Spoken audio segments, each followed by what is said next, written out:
আমরা কেমন করে ভুলে থাকতে পারি যে কৃষি বাঁচলে দেশ বাঁচে। আসসালামু আলাইকুম। এই কাকডাকা ভোরে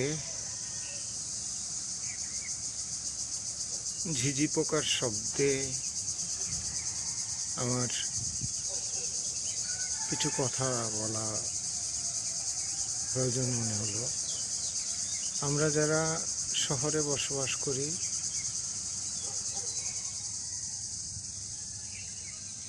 সফল হওয়ার ইঁদুর দৌড়ে নিয়োজিত,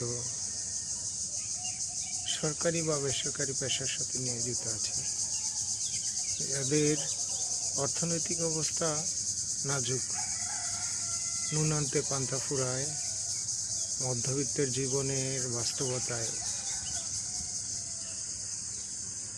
পিষে যাচ্ছি বলে মনে করি। তাদেরকে স্মরণ করিয়ে দিতে কিছু কথা বলতে ইচ্ছে হলো।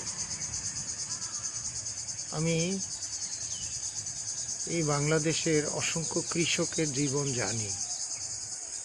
আমরা যখন আয়েসে আমাদের শহরে জীবনে অভ্যস্ত পরিবেশে ঘুমিয়ে থাকি, যারা ফজরের নামাজ পড়তে ওঠেন তারা ব্যতীত বাকি সবাই আমরা অফিসের নিরুপায় প্রস্তুতির জন্য আগ পর্যন্ত সময়টা আমরা মজা করে ঘুমানোর চেষ্টা করি। অথচ আমাদের দেশের কৃষক কাকডাকা ভোরে নামাজ পড়েই মাঠের উদ্দেশ্যে চলে যান। তারা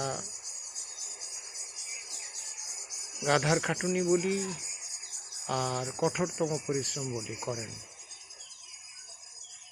প্রচণ্ড রোদ, ঝড় বৃষ্টি, তুফান, বৈরিতা, অভাব, অভিযোগ, অনুযোগ সব কিছুকে উপেক্ষা করে নিদারুণ কষ্টের মধ্যে ফসল উৎপাদন করেন আর আশা করেন যে এই ফসল তার জীবনের সুন্দর সময় ফিরিয়ে দেবে, এই ফসল তার কষ্টের দিন গুছিয়ে দেবে, তার সন্তানদের ভবিষ্যৎ, তার জীবন তৈরি করবে। কিন্তু অনেক ক্ষেত্রেই বাংলাদেশে কৃষক তার ফসলের ন্যায্য মূল্য না পেয়ে মারাত্মক ক্ষতিগ্রস্ত হন। আমরা কি আমাদের কৃষক মানুষের জন্য কিছু করতে পারি না?